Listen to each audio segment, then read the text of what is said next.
You mess with the bull, you get the horns. And Brett Yormark back in August decided to cattle prod Texas fans when he said to Joey McGuire in Lubbock, go handle business. Business was handled. It was by those on the 40 acres. If you are new here, welcome on into the channel. My name is Cole Thompson. I'm a radio show host based here in Houston, and I talk college football daily. So if this is the type of content you enjoy, make sure you smash that subscribe button down below.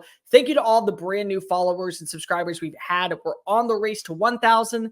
Then 5,000, then 10,000, then 100,000. So make sure you continue to follow this channel. Tell your friends, your family, your sister, your brother, your mortal enemies, your best of bros about this channel. And as always, let's continue to talk college football.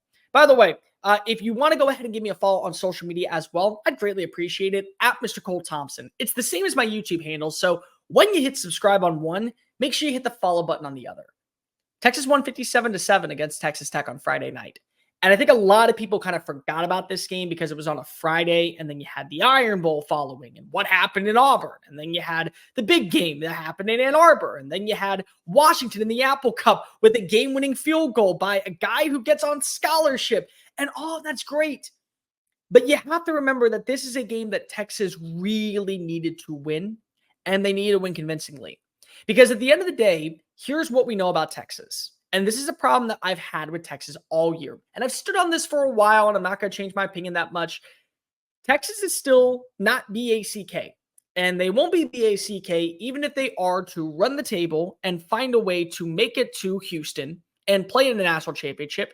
Because to be BACK means that you do this at a consistent basis. And what we know about Texas is they find a way to Texas. That's what they do. They'll wake up for the big games. They'll play really sound against Oklahoma and Alabama. And I guarantee you that they'll be well and ready to go take on Ollie Gordon in Oklahoma State. Because Oklahoma State may not be an elite team, but it is a good one. It is a damn good team. And if you allow them to hang around, especially in the second half, Ollie Gordon's like a bottle of Coke that when you shake up, fourth quarter, off to the races. But they fall apart in smaller tier games. They struggle when they have to play against a Wyoming. There are moments where you're holding on to your breath when they face off against Houston. When TCU is now finding a momentum and getting an inertia going into the fourth quarter.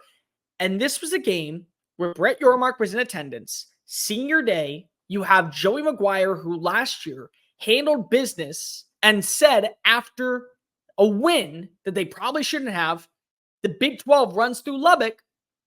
This was a game where I thought maybe the Cats ran out of 9 lives. Nope, I was wrong. A lot of people were wrong. And you know what? I'm okay with being wrong on this one.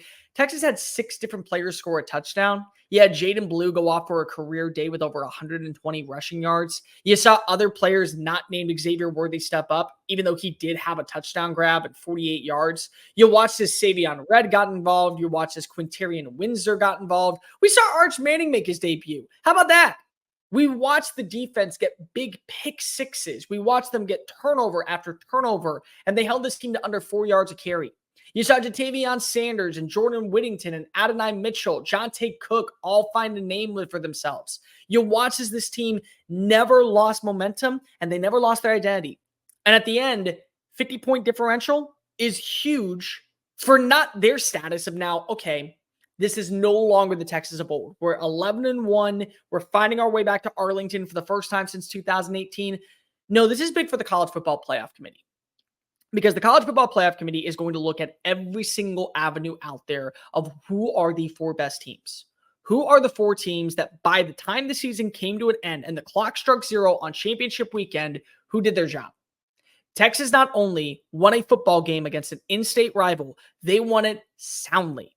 And they also beat Alabama by 10 points on the road, which is going to carry weight. Now, if I think that Texas is not as good as a team as Alabama, that's fine. I don't. But I'm not a voter. I'm not somebody who would go ahead and justifiably be able to say, oh yeah, this team over this team.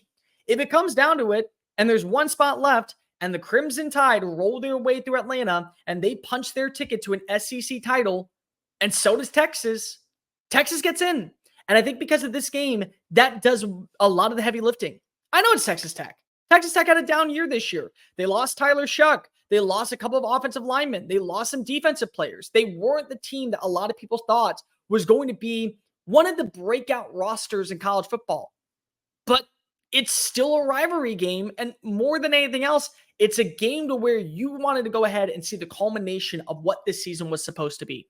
Consistency, continuity, team chemistry, adaptability, fighting adversity, and playing through your strengths.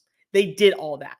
They ran the football well. They were phenomenal on third down. They got critical stops defensively. They took back a pick six. You had Keelan Robinson win on special teams with a 95-yard return. They did it all. This was literally well, what is Texas? Who are the Longhorns? Who are they? That. They're that when they're up to their standard. Steve Sarkisian has changed the culture.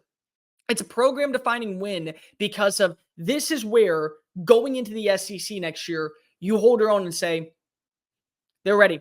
They are 100% ready. They are right to be able to go ahead and make the call. And they may lose some games. They may finish 9-3 or 10-2, but 9-3, 10-2, and if a couple of them are close calls, like against Texas A&M, against I don't know, let's go with the LSU. I think you take that.